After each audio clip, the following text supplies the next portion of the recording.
अस्सलाम वालेकुम नाज़रीन, आप देख रहे हैं IRK न्यूज़। मैं हूं कायनात में। नाज़रीन, इमरान रियाज खान ने अपने ताज़ा तरीन वीलॉग में अगस्त और सितंबर के बिलों के हवाले से मियां नवाज शरीफ की जानिब से अनाउंस किए गए रिलीफ, जो कि लगभग 45 अरब था, उसके वादे का क्या बना, उस पर बात करते हुए इमरान रियाज का कहना था कि अगस्त और सितंबर के बिलों में नवाज शरीफ साहब ने जो 45 अरब रुपए देने का वादा किया कि ये बिल वो जमा करवाएंगे, कहाँ दो नंबरी हुई है। एक तो पंजाब की जो इंफॉर्मेशन मिनिस्टर है, उन्होंने एक ट्वीट किया और उसमें उन्होंने कहा कि पंजाब के लोगों के लिए खुशखबरी आ गई।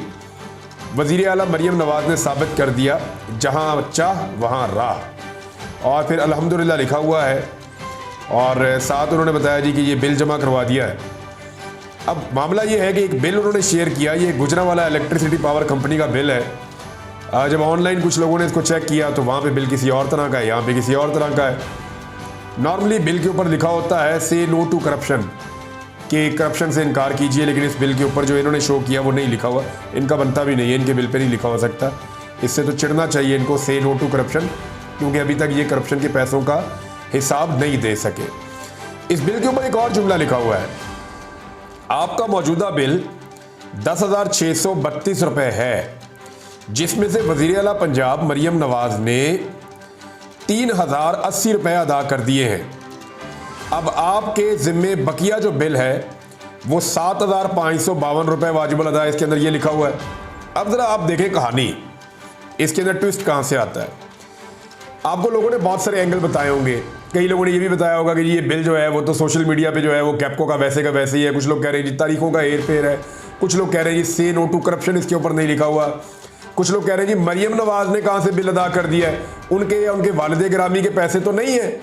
ये अगर अदा किया भी है, कहीं पे कोई अदायगी हुई है तो वो तो सरकार की जेब से हुई है, अवाम की अपनी जेब से अवाम का बिल अदा हुआ है, किसी के घर से तो पैसे नहीं गए। एक तो बात ये क्लियर कर लें। तो लोगों ने आपको डिफरेंट चीजें इसमें बताई होंगी। एक चीज मैं भी आपको बताता हूं, बड़े सीनियर जर्नलिस्ट हैं तालिब फरीदी साहब, ये 20 साल से जायद हो गए हैं और ये पावर कंपनीज के बारे में रिपोर्ट करते रहते हैं। इलेक्ट्रिसिटी के हवाले से, वापडा के हवाले से इनकी बड़ी जानदार रिपोर्टिंग है और ये बड़ी अच्छी तहकीकात करते हैं। तो तालिब फरीदी साहब ने मेरे से रब्ता किया और उन्होंने बड़े अजीबोगरीब किस्म के हकायक बताए, या मेरी उनसे डिटेल में बात हुई तो उन्होंने बताया कि इमरान खान साहब के दौर में एक स्लैब सिस्टम हुआ करता था। अगर 300 यूनिट से कम किसी का बिल होता था तो उसको 100 यूनिट के 8 रुपए पड़ते थे, 200 यूनिट तक के 12 रुपए पड़ते थे और उससे ऊपर के जो है वो 16 रुपए तक बिल जाता था। लेकिन 300 यूनिट से ऊपर जाने वाले को बिल की कीमत एकदम बढ़ जाती थी, तो 300 यूनिट से नीचे वालों के लिए खास रियायत मौजूद थी। फिर उन्होंने मुझे ये बताया कि जो डिफरेंट किस्म के टैक्सेस और चीज़ें साथ शामिल होती थी तो फी यूनिट 1 से 2 रुपए, 1.5 रुपए, बाद का 2.5 रुपए तक का इजाफा हो जाता था फी यूनिट के हिसाब से।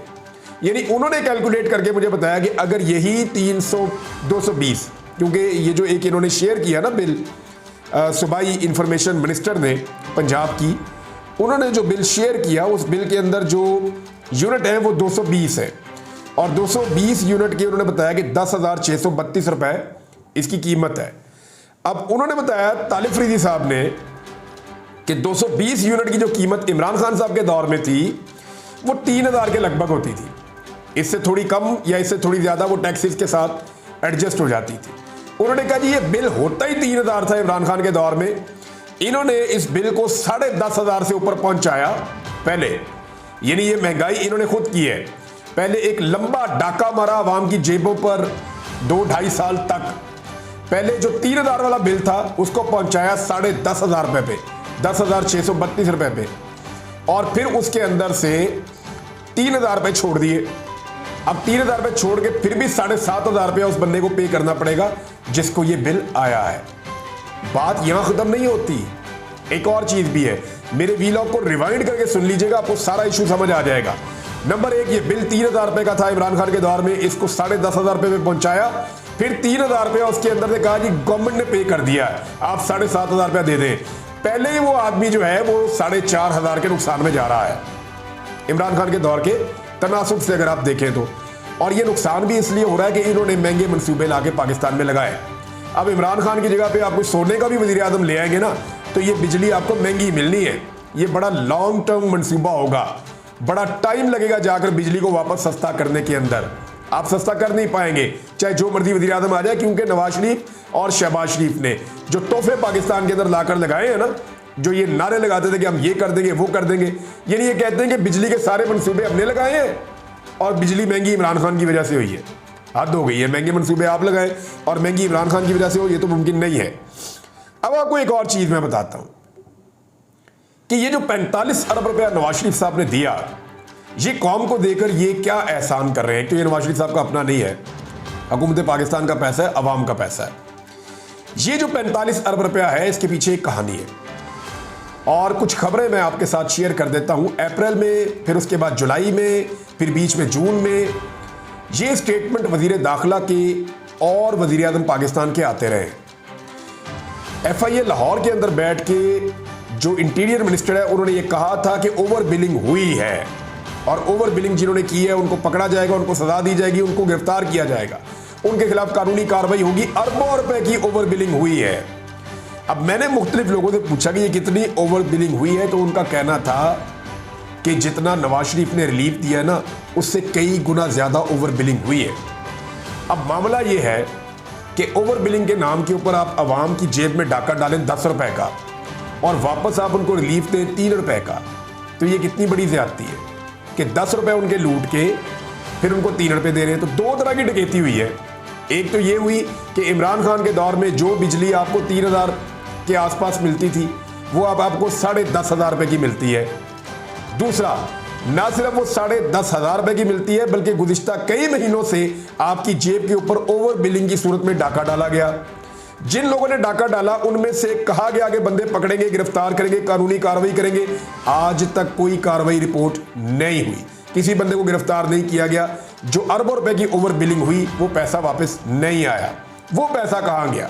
नाज़रीन, स्कैंडल पर मजीद गुफ्तगू करते हुए उनका कहना था कि इस सारे मामले में दो तरह की डकैतियां हुई हैं। एक तो ये कि इमरान खान के दौर में जो बिजली आपको 3,000 रुपए के आसपास मिलती थी वो अब आपको 10,500 की मिलती है। और सिर्फ यही नहीं, अवाम को ओवर बिलिंग का टीका भी लगा दिया गया है। जिन लोगों ने ये डाका डाला उनके खिलाफ हुकूमत ने कहा कि हम एक्शन लेंगे, लेकिन इस पर किसी भी किस्म का कोई एक्शन नहीं लिया गया। अवाम को महंगाई के बोझ के साथ साथ बिजली के बिलों के बोझ ने तबाह करके रख दिया है। अवाम रोती नजर आ रही है क्योंकि बिजली आम बंदे की पहुंच से बाहर हो चुकी है। हुकूमत ने ऐलान किया था कि ओवर बिलिंग के खिलाफ कानूनी कार्रवाई की जाएगी, लेकिन कुछ भी ना हो सका। अरबों रुपए की जो ओवर बिलिंग की गई उसका पैसा वापस भी ना आ सका। ये सारा का सारा पैसा अवाम की जेब से निकाला गया और अब चंद पैसों का दिलासा देकर अवामी हमदर्दी हासिल की जा रही है, जबकि ये सब का सब फ्रॉड है। ये डाका मार के कुछ पैसे आपको देकर ये एहसान जता रहे हैं कि मरियम नवाज ने आपका बिल अदा कर दिया, जबकि ये सब सिर्फ हुकूमती ड्रामेबाजी का हिस्सा है। नाज़रीन, उसके बाद उन्होंने आज होने वाले कौमी असम्बली के इजलास में पेश किए जाने वाले एजेंडे के हवाले से बात करते हुए बताया कि नूर आलम खान जनाब कौमी असम्बली के हल्का 28 से मेंबर कौमी असम्बली बने। इनके बारे में रिपोर्ट्स भी आ गई हैं कि ये जाली मैंडेट है इनका, और इनको बहुत सारे लगभग 60 से 70 हज़ार लिखा हुआ था रिपोर्ट के अंदर के जाली वोट इनको डलवाए गए हैं। और ये इंटरनेशनली जो तंजीमें काम करती हैं, इदारे काम करते हैं, उन्होंने ये रिपोर्ट जारी की है। अब मामला ये है कि अगर आप आज के दिन का एजेंडा उठाकर देखें, ऑर्डर ऑफ द डे उठाकर देखें कौमी असम्बली का, तो आपको नजर आएगा कि नूर आलम खान बहुत सारे बिल पेश कर रहे हैं अमेंडमेंट के लिए।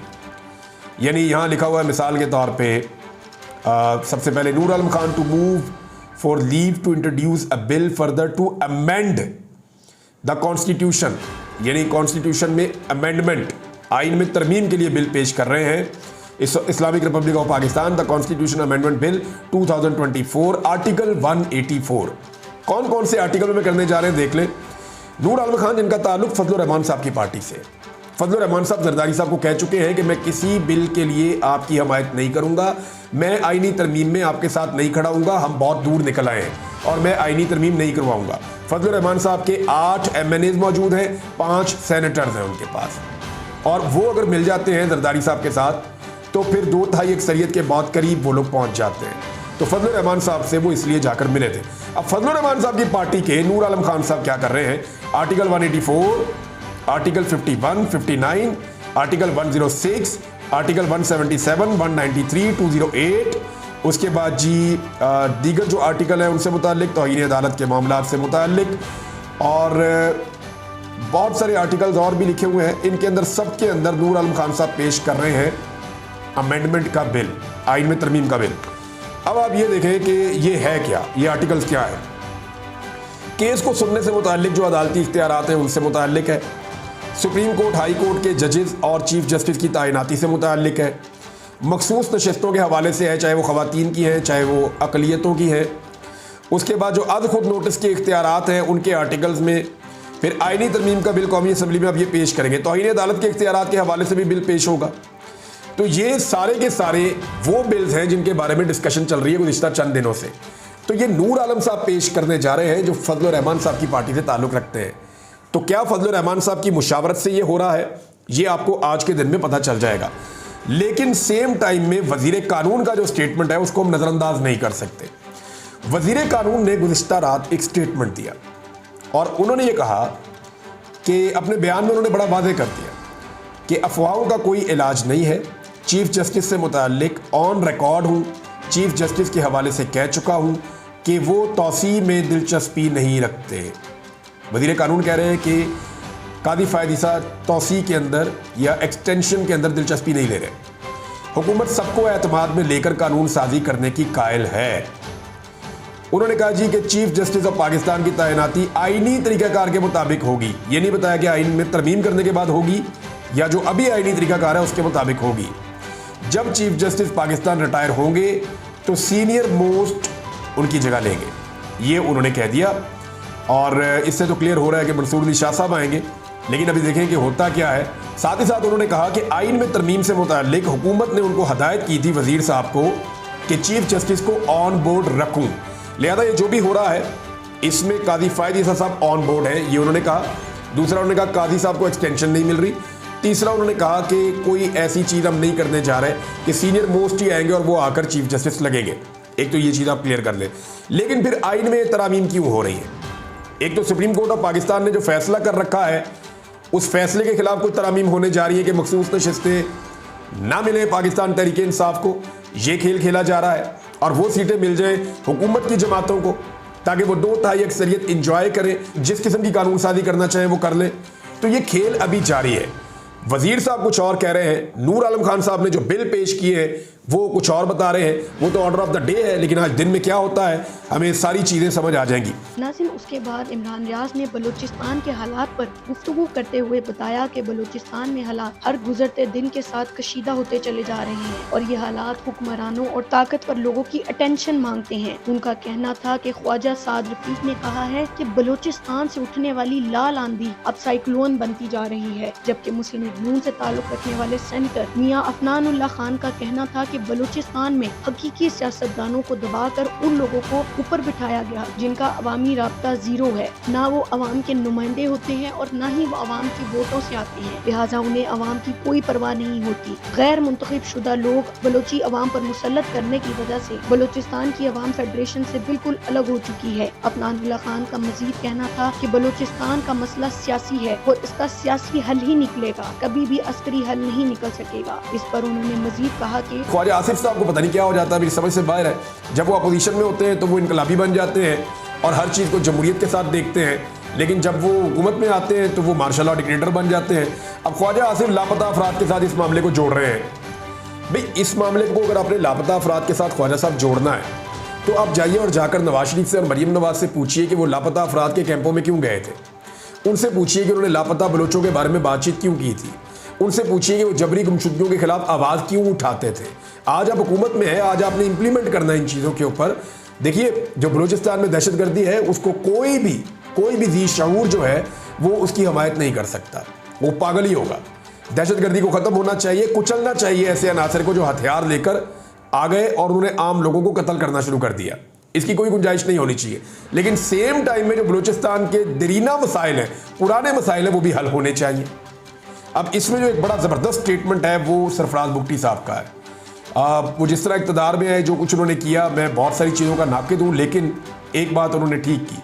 उन्होंने कहा कोई ये ना समझे कि बलोचों ने पंजाबियों को मारा है, ये दहशतगर्दों ने पाकिस्तानियों को मारा है। बात तो उनकी ठीक है, दिल को लगती है और इस वक्त यही बात करनी चाहिए। ख्वाजा आसिफ ने भी और दीगर कुछ और लोगों ने, नदीम अफजल चंद ने भी ये पंजाबी बलोच मसला बनाने की कोशिश की, लेकिन हम इन चीज़ों का जो है वो बोझ नहीं उठा सकते, मज़ीद नफ़रत के हम मुतहम्मिल नहीं हो सकते, तो इन वज़रा को होश के नाखून लेने चाहिए। दूसरा जो है वो आदम सवाती साहब ने काजी फ़ायद ईसा साहब के बारे में कहा कि जी आप खबरदार रहें और अपना किबला दुरुस्त करें, वरना लोग आपको बहुत बुरे अल्फाज में याद करेंगे। और साथ ही साथ जो है उमर अयूब खान साहब ने दोबारा ये मुतालबा किया है कि अगले चीफ जस्टिस का नोटिफिकेशन जारी किया जाए। काजी साहब का नोटिफिकेशन 3-4 महीने पहले कर दिया गया था, लिहाजा अब जो है अगले चीफ जस्टिस का नोटिफिकेशन ना करके एक कन्फ्यूजन हुकूमत क्रिएट कर रही है, नोटिफिकेशन जारी किया जाए। साथ ही साथ जो है वो ये भी मुतालबा किया उमर अयूब खान साहब ने कि पार्लियामेंट के अंदर बहस करवाई जाए, जो बलूचिस्तान की सूरत हाल है, जो दहशतगर्दी की सूरत हाल है।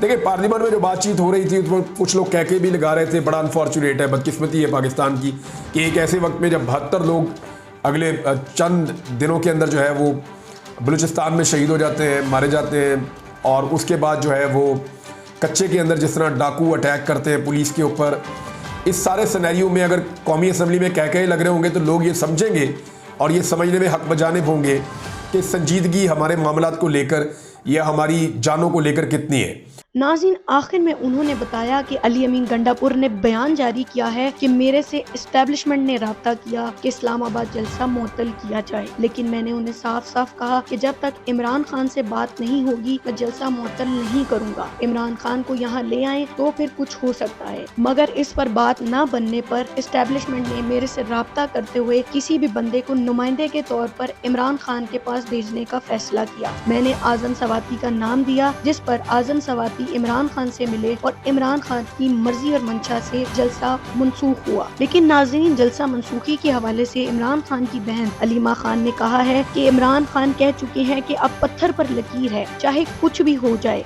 8 सितंबर को इस्लामाबाद में जलसा होगा। नाज़रीन, अलीमा खान ने तो यहाँ तक कहा कि चाहे रास्ते में कोई रॉकेट लॉन्चर आए, आंधी आए या तूफान आए, इमरान खान ने कहा है कि अब जलसे से पीछे नहीं हटेंगे, लिहाजा जलसे की तैयारी करें और 8 सितंबर को इंशाल्लाह जलसा होगा। अलीमा खान की जानिब से ये भी कहा गया, पीटीआई की क़यादत अपनी भरपूर तैयारी रखे, कारकुनान लाखों की तादाद में इस्लामाबाद का रुख करेंगे और तारीख साज जलसा होगा। नाज़रीन, अब ये तो आने वाला वक्त बताएगा कि क्या पाकिस्तान तहरीक इंसाफ इस मर्तबा भी जलसा कर सकेगी या फिर से जलसा मनसूख होकर आइंदा आने वाली तारीख पर चला जाएगा। ये तो आने वाले दिनों में ही मालूम हो सकेगा। नाज़रीन, अब तक के लिए इतना ही। देखते रहिए IRK न्यूज़ और अपने इस चैनल को सब्सक्राइब करना ना भूलिएगा। अल्लाह हाफिज।